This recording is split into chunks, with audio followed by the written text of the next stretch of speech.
চিত্রনায়িকা মুক্তি আপা, সে আমাকে নক করলো, বলল যে আপনাকে মানে আমার পাশে আপনাকে থাকতে হবে।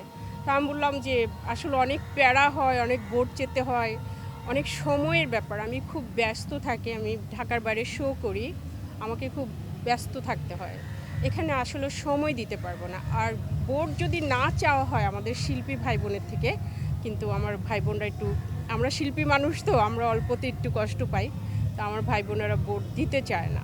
এটা একটা খুবই ইম্পর্ট্যান্ট। আর এটা আমি যেহেতু ৩ বার ইলেকশন করেছি, আমি জানি যে ভোট না চাইলে একটু অভিমান করে থাকে। তো আমি এই সময়টা আসলে ২ বারই পাইনি তেমন একটা, খুবই ব্যস্ত ছিলাম। আর জানি না ইলেকশন আসলে ব্যস্ততা এত বেড়ে যায় কেন। এইটা হলো এক কথা। আর প্রথম মুক্তি আন্টির জন্যই আমার আশা।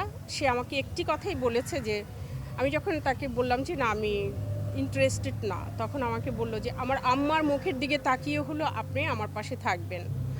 তখন জীবন্ত কিংবদন্তির মধ্যে, মানে সিনিয়রদের মধ্যে উনিই আছেন এখন, আরও আছেন কিন্তু উনি বেশি সিনিয়র। তো আমি চিন্তা করলাম যে আসলে আমি তার পাশে থাকা উচিত, কারণ সে যেভাবে বলছে। আর সবচেয়ে বড় কথা, আমি চলচ্চিত্রে আসার আগে আমি অনেক ছবি দেখেছি আমার পরিবারের সাথে, কিন্তু লাস্ট আমি চাঁদনি, শাবনাজ নাইম আর চাঁদের আলো ছবিটি দেখেছি। তারপরে আমি চলচ্চিত্রে এসেছি। তখন আমার বোনদের সাথে যখন দেখেছিলাম তখন আমার খুবই ভালো লেগেছিল ওমর সানি ভাইকে। আমার বড় বোন বলছিল ওই ছেলেটা খালি গায়ে, উহ কি সুন্দর! এই শব্দটা আমার এখনও কানে বাজে। আর মুক্তি আন্টিকে দেখে আমার খুবই ভালো লেগেছিল। এরপরে এসে তো আমরা চলচ্চিত্রে তাকে দেখি। তো সেই মানুষটি যাকে আমি চলচ্চিত্রে আসার আগে আমি যাকে সিনেমায় দেখেছি, ভালো লেগেছিল, সেই মানুষটি আমাকে অনুরোধ করেছে তার পাশে থাকার জন্য, তাই আমি থেকেছি। আর প্রথম আমাদের মুক্তি আপা আর আমাদের বাপ্পা ভাই একসাথে যখন ছিলেন তখনই আমি যুক্ত হয়েছিলাম। তবে দুঃখের বিষয়, এখন আমাদের প্যানেলটিতে বাপ্পা ভাই নেই, তার বদলে এখন আরমান ভাই আছেন। সে অনেক সিনিয়র একজন মানুষ, কি বলবো, তাদের সামনে এসেছি। আমরা একসময় যখন অ্যাকশন ছবি করেছি মুনমুন ময়ূরীর সাথে, তখন কিন্তু এই আরমান ভাইরাই, আর সবচেয়ে এক নম্বরে এখন ইন্ডাস্ট্রিতে আরমান ভাই আছেন। এই কারণে আসলে এত ব্যস্ততার মাঝেও, এত প্যারার মাঝেও আমরা ৫ বোন, আমি সবার ছোট, আমার ৪টি বোনই অসুস্থ। তো বুঝতে পারেন আমার মাথায় এখন কি একটা টেনশন আছে।